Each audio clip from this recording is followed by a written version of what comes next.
Shalawama, shalawama. I'm back today to talk about schooling and how I'm getting prepared. I'm working on probably maybe trying to unschool them with a little biblical. So I'm gonna try different this year because we usually don't do unschooling, or we do a little bit here and a little bit there and a little bit here of just regular school, and then unschooling a little bit, maybe with the language arts and bits and pieces of it. This year I want to do it biblical homeschooling, so it's a whole different way. So of course I have my Bibles.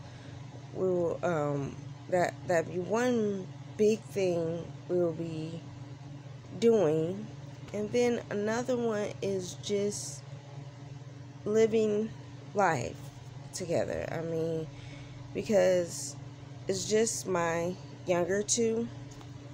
So, and then my oldest daughter, she helps out, works on her college stuff, and then I have a little one, but he's a grandson, so I help out with that as well. So we're going to try that. And it's not really unschooling like we normally, or you normally see it.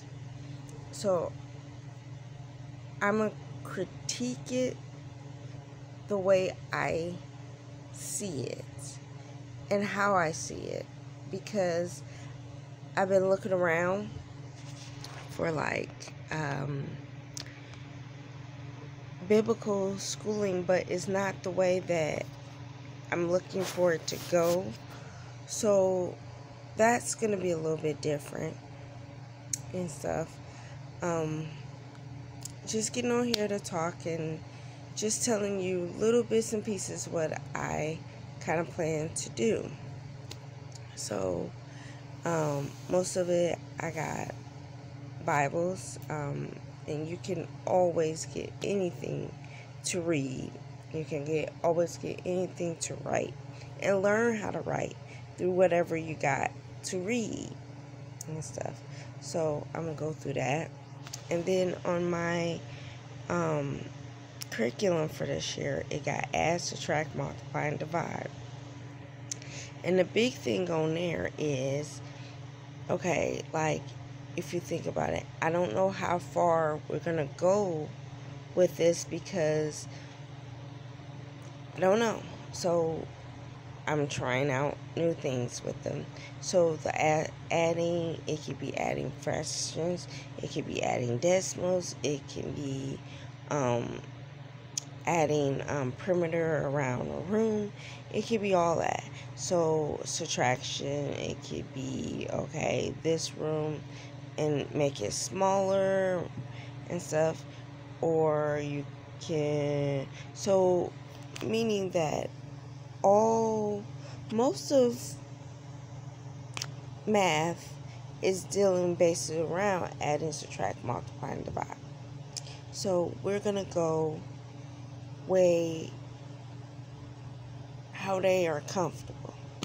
So we're going to learn that, but then bring it to learning about areas multiplication. So there you go, we're still learning multiplication however you see it.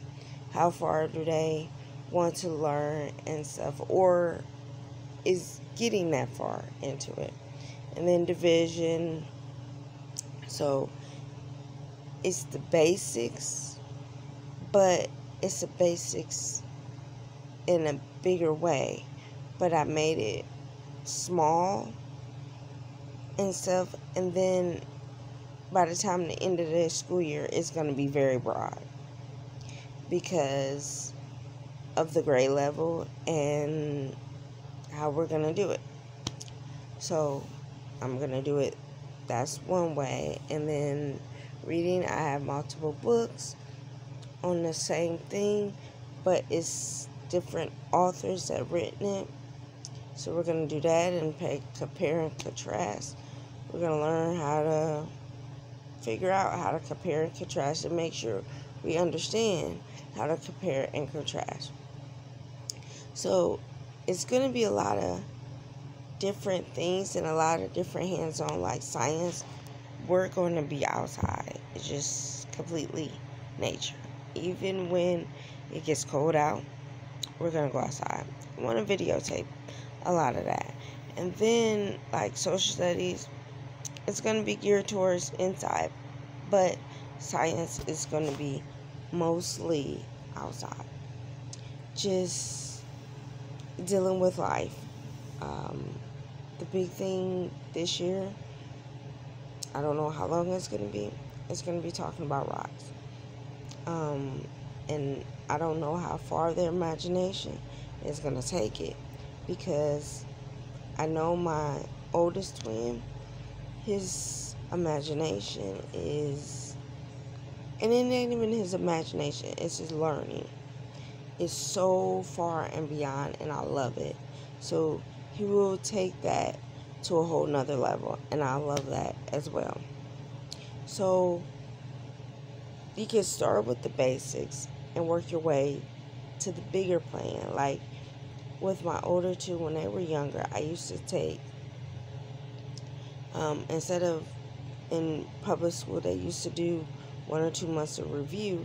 Well, all the way, we do almost a whole year of review, except for the last maybe 2 quarters, maybe 1 quarter, depends on how they retain that information. And then, so we'll pick up on maybe algebra or geometry or whatever we're going to learn that year in the last 2 quarters or the last 1 quarter. Depends on how much we needed to do in the first 2 quarters.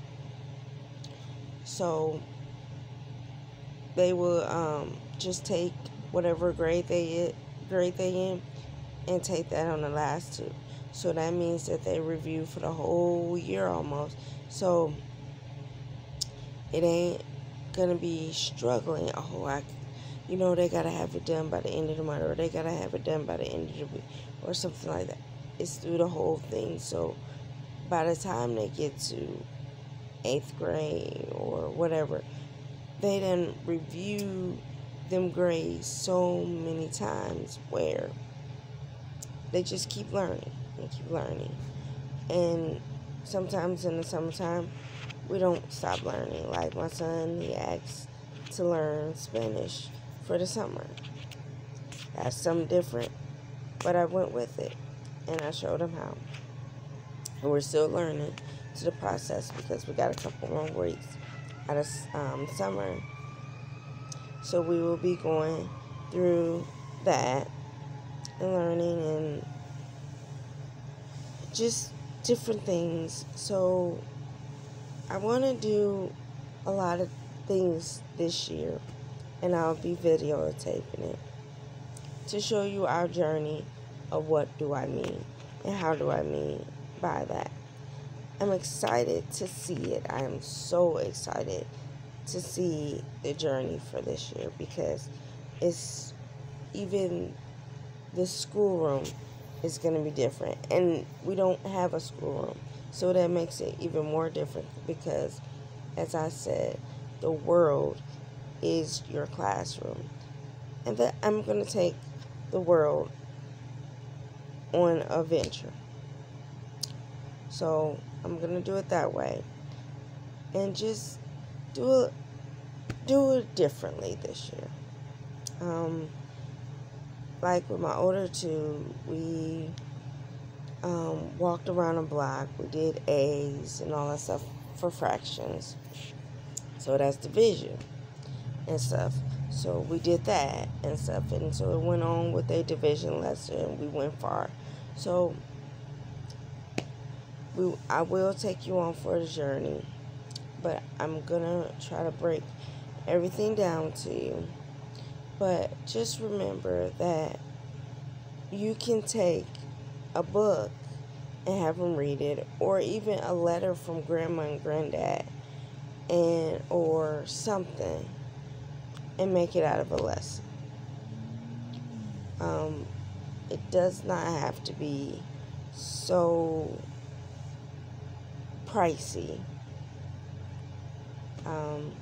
because everybody don't always have that money, or they do, and you're trying to do something else with it, or you got a proportion for this product or this child, this grade level, that grade level, and that grade level. And this year and last year, I had twins, so that helped and made it easier for my curriculum buy-in. And I make my own curriculum, so that makes a world of difference to me. So just remember, like with preschool and first grade and kindergarten, books go a long way. A whole bunch of books go a long way. So just remember that with their age grade, I think from to third grade. So just remember that. Think about books, and books. You can find books online, on YouTube, wherever you can find them at for that grade level. To third grade, it makes a difference because there are science books, social studies books, language arts books. I've seen some on nouns, pronouns, adjectives, and stuff, and let them just read it to them. You don't have to make assignment for them grades. They'll learn and pick up by your reading, by your understanding. So just remember that books are a great big thing in your world, in their world. So remember that. I just want to come on and tell you what's going on in my head, what I'm thinking about, how I'm thinking about it. So Shalawama, have a wonderful day. All praises to the Most High.